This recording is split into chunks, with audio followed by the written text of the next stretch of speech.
What's up, everybody? Derek G here, Feed the Fire Films, SacredLife Mandalas, and Reckless Beats, and yada yada yada. I'm not here to really promote myself. I just wanted to give a run-through on how I make these things here, these fractal kaleidoscopes, basically. Because, like, you get to see a lot of in-between stuff that isn't, it's not part of the finished product. So basically what I do is I open my Ultra Fractal 4 program right here, like this. And from here, I pick a color scheme, I pick a fractal. This is just the basic Mandelbrot fractal. So what I would do now is I kind of set this up a little bit already over here to set the smooth setting here. I would change this default, let me see, change the default color to something else, maybe. I play with the gradient here, see, until I get something I like, something different, a nice mix, actually, is what I'm looking for. But that's really how this works here.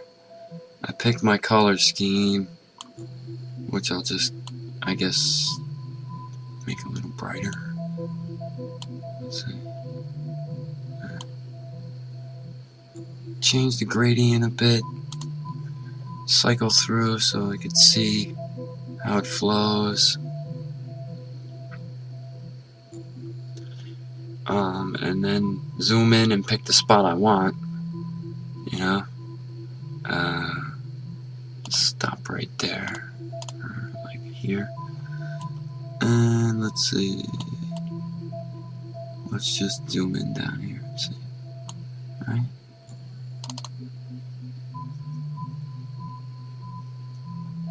And it takes a few seconds to render it. You could zoom in again. You could just keep zooming in, because I mean, look what's down here. This is another part of what happens when I get to come and take a fractal. It's I could turn this. You get the little preview in the corner there. Let's see, I'll take it from right there. And we're not seeing the whole thing either. It's this big giant picture, So, let's see, cycle through a bit. Not much is going to change. Let me offset. Nothing too much. Let's try to offset the outside. Nah, I'm gonna fix this gradient if I can.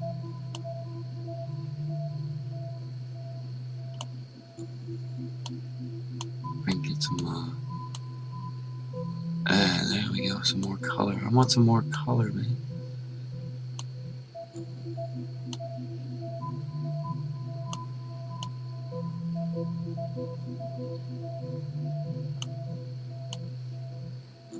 Alright, this is good enough for me, I guess. And then I just save this image.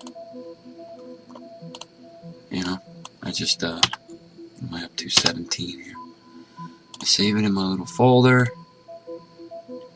And from here, I basically just close this program completely. And open the Kaleidoscope Creator program. And then load the image in. Alright, it's this image here. And then we get to play from here. See, I mean, look at what you get. It's kind of insane. Because you really, it's all about the process.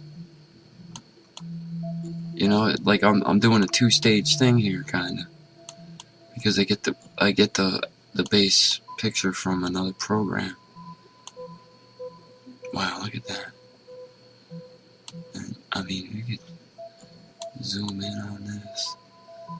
Let's see. Put this in a different spot. We could offset the whole thing a little bit, right? Could chop it that way. Pick any one of these. You get to go through, like, here's Lotus, right? And then you could grab a background color from it, darken it up a little bit, preview.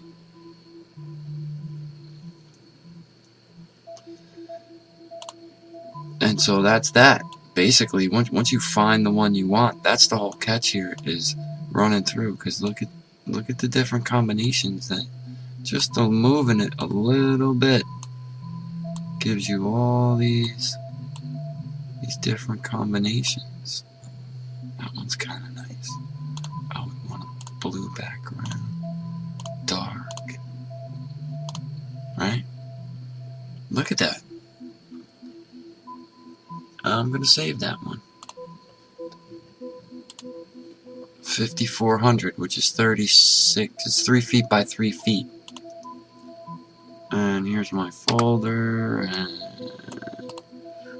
what am I on? 33. 6.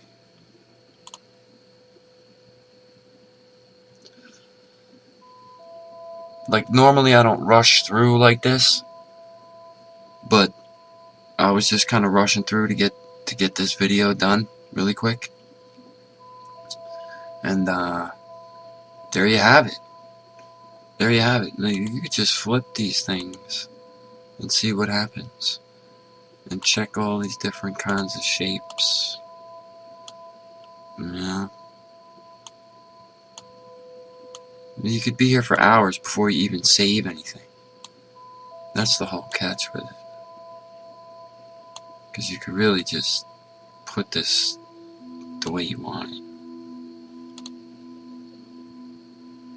Really cool.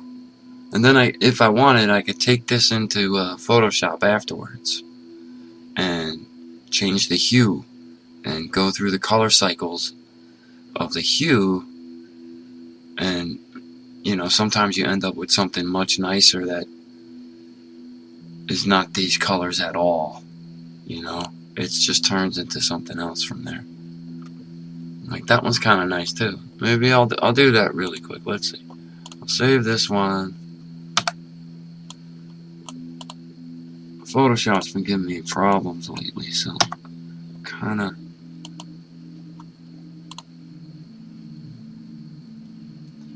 not sure how the rendering's gonna how it's gonna want to operate while I'm recording my screen. But I'll close this now. Alright, and I'll open Photoshop.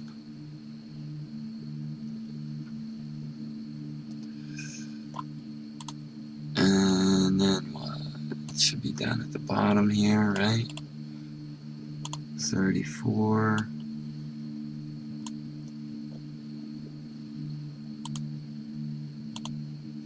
There's that.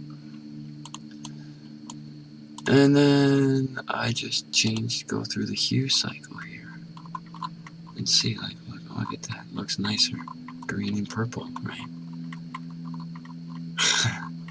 There's a yellowish blue one. Let's see. Oh.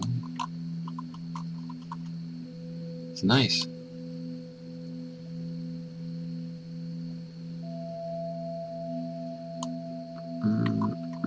I might keep it more greenish like this. And then from here, what I would do is actually put a texture on it. Sandstone texture, kind of a light stone effect on there. And this is where Photoshop sometimes gives me a problem, but it didn't. View actual pixels. And you can see it. And I think that's good to go right the way it is, man. You know? So this is how it's done, really. I'm kind of really rushing this one, but it came out nice, so I'm kind of glad about how it came out. So I'm going to save it, you know what I mean? And now I save this, not as a JPEG, but as a PNG file.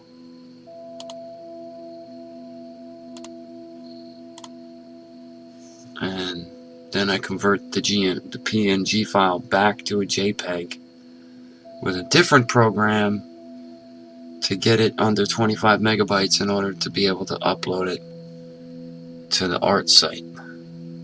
That's how that works, because this PNG file is going to be probably 40 or 50 megabytes.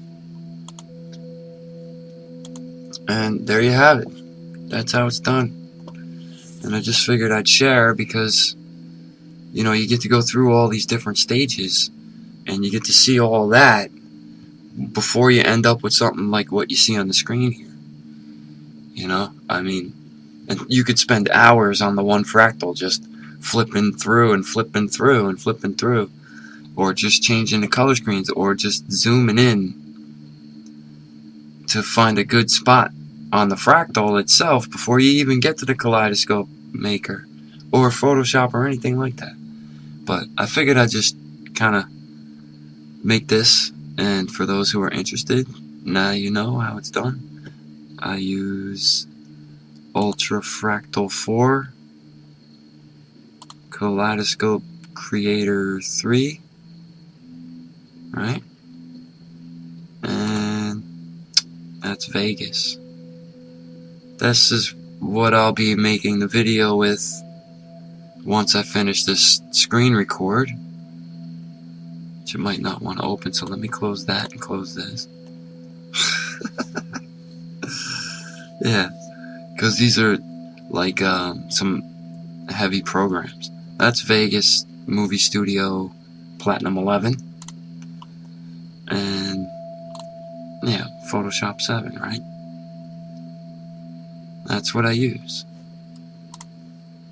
Basically, that's what I'll be using for all of this right now. So, with that, I'll say peace, love, and gratitude, and namaste to all of you.